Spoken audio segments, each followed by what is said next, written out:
नमस्कार। मेरी द्वितीय वर्ष इससे हमारा हिंदी भाषा शिक्षा था, जिसके अंतर्गत कि हम लोग पठन के अंतर्गत अन्य विधाओं के बारे में और गद्य विधाओं के अंतर्गत हम लोग आज पढ़ेंगे रिपोर्ट तार्थ, जीवनी और आत्मकथा के बारे में सामान्य जानकारी प्राप्त करेंगे। तो सबसे पहले हम रिपोर्ट तार्थ को देखेंगे। रिपोर्ट तार्थ में होता क्या है? एक गद्य की विधा है, इसके अंतर्गत किन चीजों का समावेश किया जाता है। तो रिपोर्ट तार्थ में इस विधा में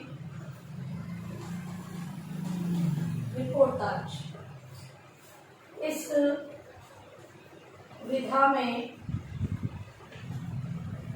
विधा में प्रस्तुत दृश्यों, घटनाओं,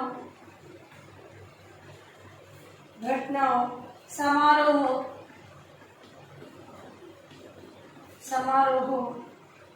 के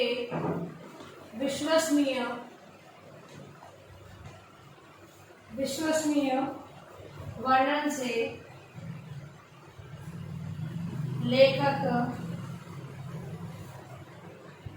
लेखक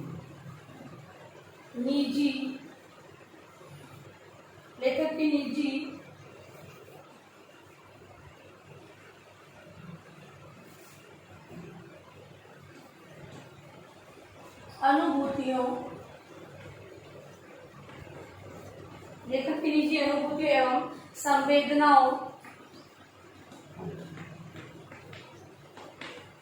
संवेदनाओं को जाना जाता है। ये गद्य विधा है। इसमें दृश्य, घटना और समारोह के विश्वसनीय वर्णन से लेखक की निजी अनुभूतियों एवं संवेदना को जाना जाता है। मतलब कि जो ये घटनाएं है, दृश्यों का वर्णन है, वो लेखक अपनी अनुभूति और संवेदनाओं को आधार मानते हुए उसका वर्णन करता है। मुख्य घटना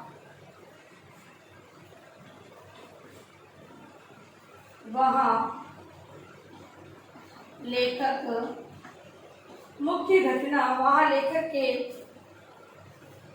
जाने के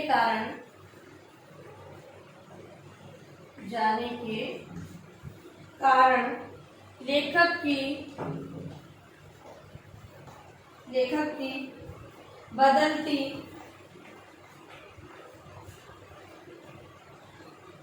मनः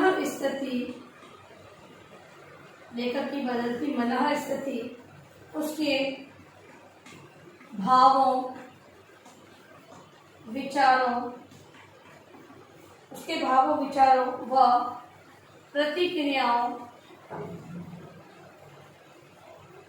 प्रतिक्रियाओं के विश्लेषण से रिपोर्ट तार्थ को पढ़ना, समझना सरल हो जाता है। क्योंकि लेखक के साथ वो घटनाएं घटित होती है, तो लेखक है वो अपनी मनः स्थिति के आधार पर भावों, विचारों या प्रतिक्रियाओं का विश्लेषण करते हुए रिपोर्ट तार्थ को समझ कर उसमें लिखता है। ठीक है। तो उसको अब अगर जो लेखक है उसने प्रत्यक्ष रूप से देखा है, कराए, तो बहुत अच्छे तरीके से उसका वर्णन या विश्लेषण करता है, जिससे कि जो विषय वस्तु है वो आसानी से समझ आती है। रिपोर्ट तार्थ वो घटना, दृश्यों और विश्वसनीय वर्णन है, जो कि लेखक की अनुभूतियों और संवेदनाओं के आधार पर उसका वर्णन किया जाता है। अब आती है दूसरी बात, जीवनी लेखक द्वारा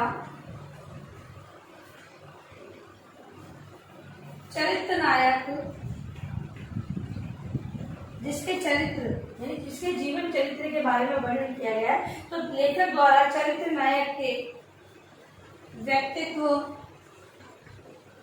व्यक्तित्व, विचार, महानता,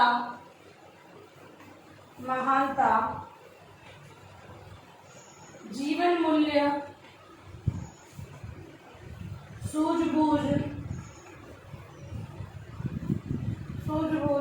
प्रेरक गुण तथा विशेष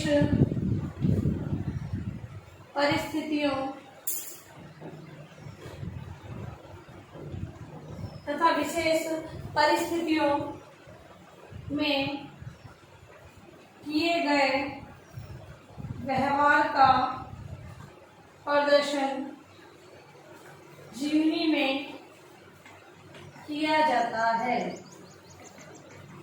फिर से स्पष्ट होता है कि लेखक द्वारा कोई भी एक महान व्यक्ति है या फिर जिसके चरित्र का वर्णन करना विशेष माना जाता है, मतलब कि एक चरित्र प्रधान कोई एक व्यक्ति है, उसका चरित्र बहुत ही अच्छा है, उसका व्यक्तित्व, उसकी विचारधारा, उसकी महानता, उसके जीवन मूल्य, उसकी सूझबूझ की जो परिस्थितियों सूझबूझ परिस्थितियों का सामना किया, ये सारी चीजें जीवनी के अंतर्गत लेखक प्रस्तुत करता है। ठीक है, अब है आत्मकथा।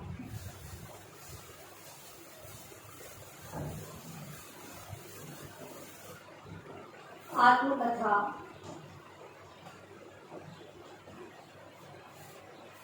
आत्मकथा आत्मकथा किसी व्यक्ति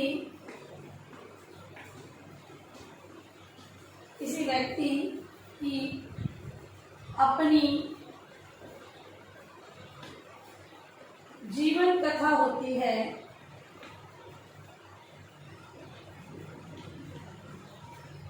जीवित कथा होती है। इसमें व्यक्ति के गुण और दोषों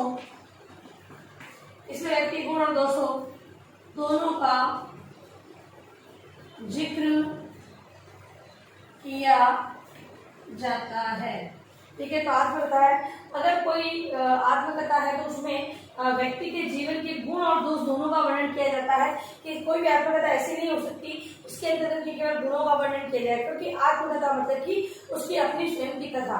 अब उस कथा के अंतर्गत कहीं पर उसने सही कार्य भी किए होंगे, कहीं पर गलत रास्ता भी अपनाया होगा, तो उसके लिए वो सारी चीजों का वर्णन किया होता है। तो आत्मकथा है, इसके लिए दो बातों का ध्यान रखा जाता है, गुण और दोष। मतलब बिना गुण या बिना दोष के आत्मकथा नहीं होती। जिस प्रकार का व्यवहार व्यक्ति करता है वही उसके पूरे जीवन से संबंधित सारी कथा का वर्णन आत्मकथा के अंतर्गत किया जाता है। ठीक है, तो अब लिखिए अपना गृह कार्य प्रश्न। आज हमने जो 3 बातें गद्य की 3 विधाओं के बारे में जाना है।